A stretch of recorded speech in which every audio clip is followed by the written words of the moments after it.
Okay, so what's up mga brod? So yun no, nagbabalik sa isang panibagong kalikot video with Sir Chok. Good evening, good evening. So guys no, post natin to ngayong gabi, wala nang edit. Sa mga naka-Honda dyan guys, malaking tulong to sa inyo. So ang gagawin natin, wait lang, patayin ko yung ilaw. Tuturuan ko kayo kung paano mapaliwanag ng gusto yung gauge nyo. So when I say maliwanag, hindi yung ganyan na puro background lang guys. So dapat yung gauge, kaya may kamay yan, nababasa yan dapat kahit gabi. So Sir Chok, pera mo nga ako ng ilaw mo. So yung mga Honda po guys, hindi po reflectorize yung kanilang mga kamay. So meron silang dalawang ilaw dito sa taas na sila yung mag-ilaw dito sa labas ng gauge para magmukhang ganito guys. So let's say per se ilaw yan, dalawa yan guys na ganyan. So ngayon ipapakita ko sa inyo guys yung before and after nito, tapos kung paano siya, kung saan sila nakalagay sa gauge nila. So sa lahat ng Honda guys, applicable tong gagawin natin ngayong gabi. Alright, let's go. Okay, so Sir Chok, dito ka, manood ka. So first step guys, patayin nyo muna yung ilaw. Alasin nyo lang, dalawang tornilyo dito guys. Ay, on. So syempre kakat na natin yan kasi boring. Wait lang, kalasin ko lang. Okay guys, so ilayin nyo lang to guys. Ayan. Yan, lakasan nyo lang yung loob nyo guys, huwag kayong matakot.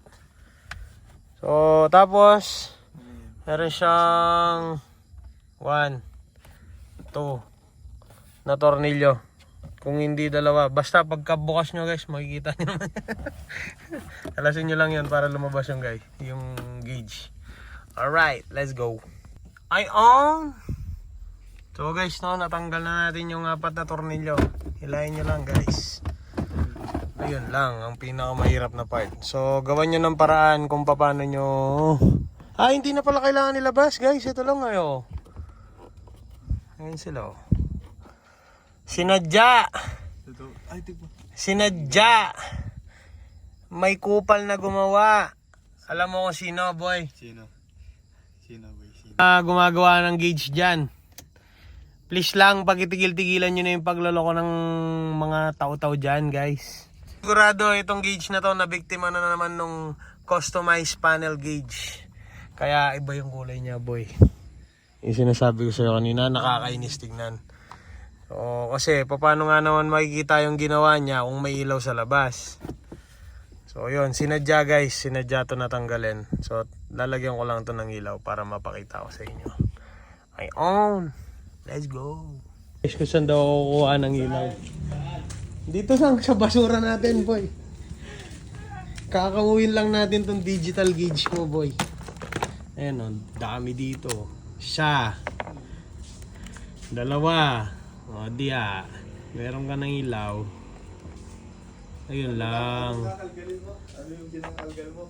Simple lang boy. Digital gauge. Simple lang boy. Simple lang no? Sige. Tingin ko hindi ito pwede boy. Why? Wait lang. Double check ko lang. Hindi, dali na to. So guys, no, meron tayo dalang ilaw. Inom tayo tubig guys. Hydrate yourself guys. Wait lang. Tayo guys, balik na tayo dito sa ating kalokohan.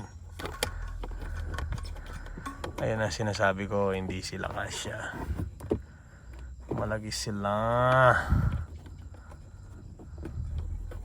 Ilaw lang magagamit. Oh, hindi. Malaki din yung ilaw. Teka, ano pa tayo ba? Yabang-yabang kasi. So, negative no? Hindi pumasok guys. Hanap pa tayo ng iba. Ayun no? Baka to pwede.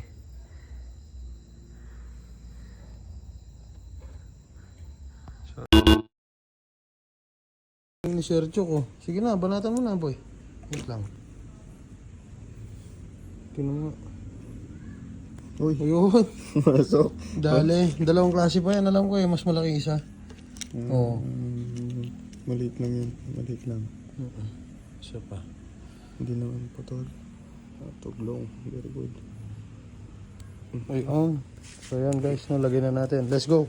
Guys, so yan. Nandito na tayo. Nakahanap tayong bombilya. Galing-galing ni Sir Chuk. Shout out kay Sir Chuk. Ha! Let's go guys. Salpak ko lang.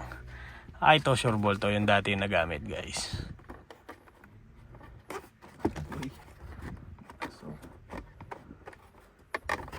Hala, di umilaw gagi. Oo. Wait lang. Ayusin ko lang. So ganito mag-ayos nito guys, no. Angat nyo lang to. Ayan. Yeah.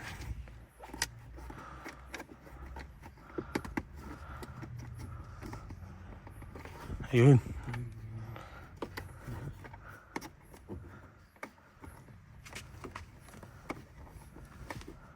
Milaw na. Oo, yung tingnan ko. No rems ba? Sige. Tingnan ko nga ba. Makalap na sa guys eh. Pero umilaw. Oo, tingnan. Ayun, sinuloy yung bilid. So tingnan natin guys. Patayin ko yung ilaw. Ayan o. Isa pa lang yan guys. Kitang kita na yung kamay. So wait lang guys ha. Yung isa pa. Okay guys. So yun no. Papakita ko sa inyo yung difference. Ayan o. Ayan o. Oh, di ba? Sa mga nagre-repair ng gauge dyan, huwag nyo nang kukupa. Ayan o. Di ba? So ngayon, meron tayong isang objective. Titingnan natin guys kung mabubura ba natin yun. Nakakainis tignan eh. Parang bakla kasi. So at least guys, napakita ko na sa inyo kung paano yung totoong pagliwanag. Ayan guys oh. Ayan yung before guys. Papakita ko dito. Ayan. Toing ka na na.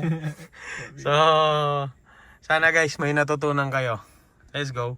Guys, no? I guess pwede na muna yan. Ang galing! So, once again guys, ito yung before. Sana may natutunan kayo. Hindi, malaki naman yung pinagbago. Oo naman. Ito na siya. Oo, so siya. Kanina guys, nandito ako, di mo man makita yung Oo. kamay. Ngayon, meron ka na talaga nakikita. Ayan. Laking bagay din. No? So, shoutout sa mga gumagawa ng ganitong gauge. Pakitigil-tigilan na po yung kalokohan nyo. Napakabadoy ng ginagawa nyo. Boss! Tatanggalin ko sana guys, kaya lang tsaka na. Pwede na muna yan. That's all for tonight's video guys. Let's go.